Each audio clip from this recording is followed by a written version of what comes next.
Hey everyone, this is David Pike, the Motorcity Mechanic. In today's video, we're continuing with the ongoing series we've got with the 2018 and newer Jeep Wrangler JL body styles.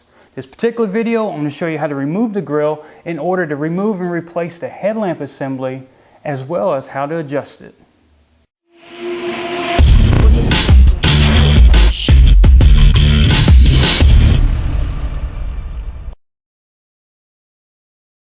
Now, in order to get to the headlamp assemblies, there's a couple things we need to do. First thing is we've got to open the hood, and the reason why we got to open the hood is because we got to get to the fasteners for the grille. We're going to be removing the grille assembly. Once we remove the grille assembly, we've got access to the fasteners to the headlamp assembly. At that point, we're going to remove it, unplug it, and then replace it, reinstall everything, and I'll show you how to adjust it. First step, unlatching the hood. Oh yeah, before we get started, I need to clarify one thing before you go through this video and you leave me a comment about it. Remember, the title of this video is Headlamp Assembly, not Bulb.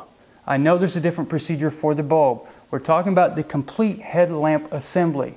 So before you go watching 5 or 6 or 8 minutes of this video and then sending me that nasty comment about how you wasted your time when there's an easier way, remember what this video is about. It's not about the bulb. Now that I've clarified that, let's go ahead and move on to the actual repair.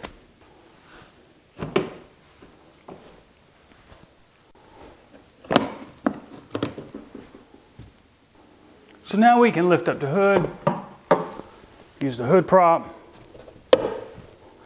and now we're going to have access to all the retainers that keep the grille attached to the upper radiator support.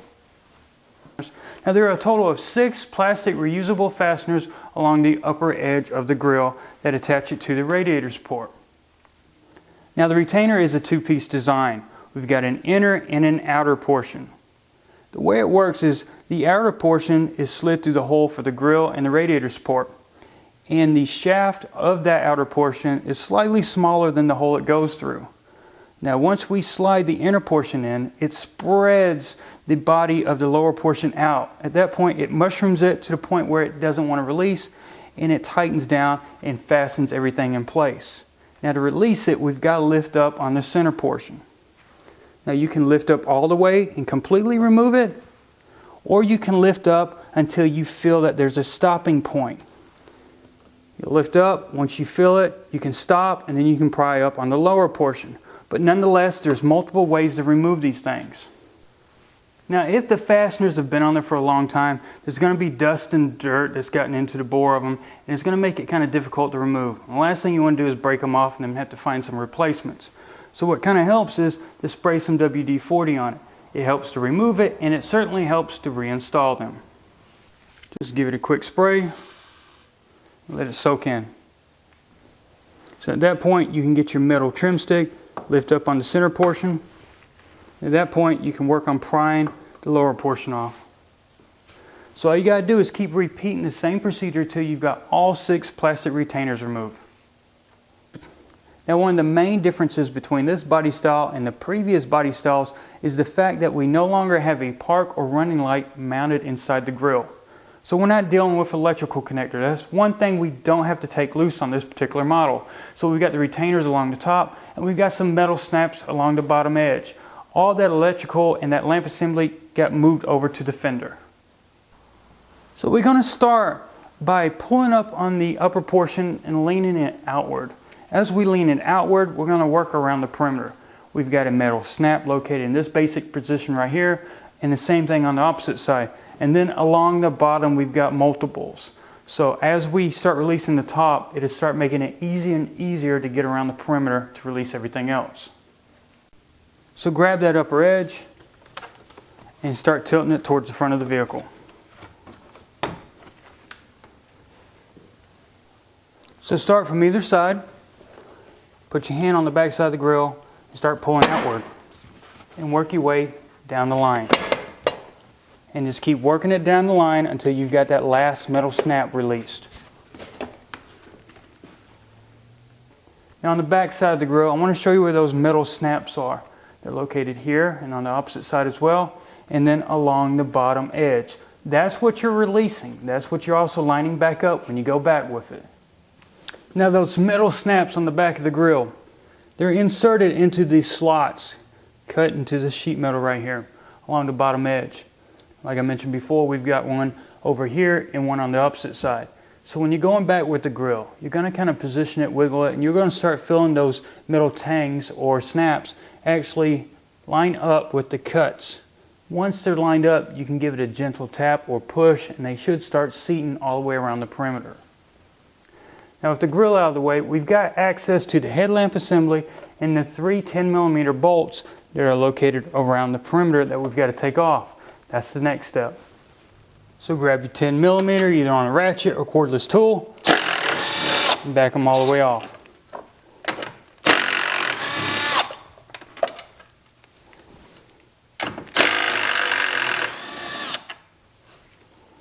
So now we can grab that assembly and start pulling it forward so we can get access to the connector on the back side.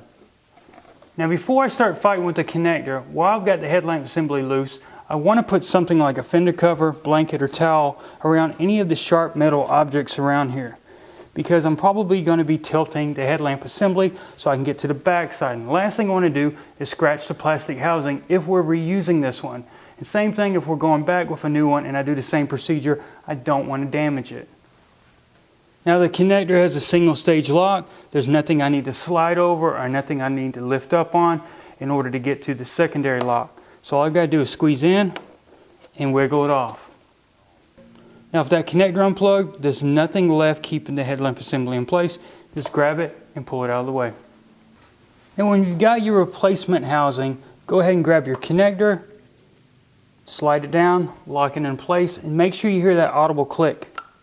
Now you know it's fully seated. You can give it a couple tugs to make sure it's securely locked in place. Grab your shop towel, fender cover, whatever you're using, and then start lining up the headlamp assembly. Now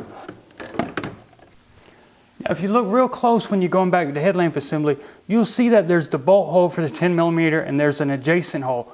The adjacent hole has an alignment dowel that's mounted on the radiator support that actually goes through a hole there. Not only is there one here, but there's one in the upper corner as well. So that allows you to line everything up as you're going back. So once they're in place, slide it all the way on, and we'll start inserting those 3 10mm bolts around the perimeter. With one hand, press against the lamp assembly, and then insert your 10mm and snug it down.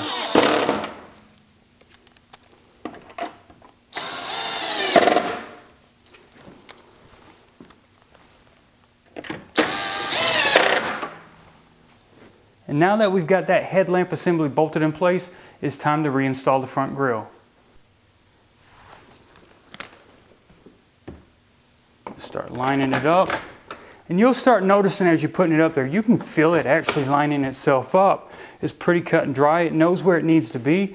As you get it in there, just start pressing on it and work your way around the perimeter until everything is snapped in and everything sits like it's supposed to. No big gaps around the headlamp assemblies, and all the holes along the top edge line up. So at this point, we're ready to install those 6 plastic reusable retainers. Insert it, push down until it locks in place, and just keep repeating this all the way down the line until you've got them all taken care of. Now the last step in any headlamp assembly replacement is the actual adjustment. I want to show you where the adjustment is on this vehicle. Now different parts of the world have different adjustments. In North America, all you're going to have on this is up and down, and there's one screw that you adjust for that. Now the location for the up and down adjustment is what I'm going to show you next. This is the upper portion of the grille. This is one of the plastic fasteners or retainers that we took out, and there's another one. And of course we got our washer bottle over there. If you look right here, you'll see a kind of gold colored or yellow colored plastic screw. That's the adjustment for up and down. So what you're going to need to adjust it is, you're going to need a small diameter Phillips screwdriver, but preferably something longer to get down in there. So insert the screwdriver, and you're either going to turn clockwise or counterclockwise based on where it's currently sitting and what movement you get out of it till you get to the proper height that you're happy with. Now the adjustment for the passenger side is exactly the same as the driver's side. Location's basically the same on that adjustment screw. The only difference is that there's a rubber inlet going to the air filter box. but being that it's rubber, you can move it out of the way so you can get your Phillips screwdriver down in there. All in all, it's a pretty simple procedure. Now, if you like this video, please make sure to give it a big thumbs up on YouTube. Also to hit the subscribe button. And if you got any comments or suggestions about anything you saw in today's video or anything Chrysler, Dodge, Jeep, or Ram related, you can email me at david@motorcitymechanic.com. You can also find me on Facebook, Twitter, and Instagram. And if you feel the need to mail me something, I've got a P.O. Box. That's Motor City Mechanic, P.O. Box 240, Grovetown, Georgia 30813. Last but not least, if you'd like to shop on Amazon, please make sure to use the link that's in the description below this video, and any purchases that you make will help support this channel. Thanks again, everybody, for watching.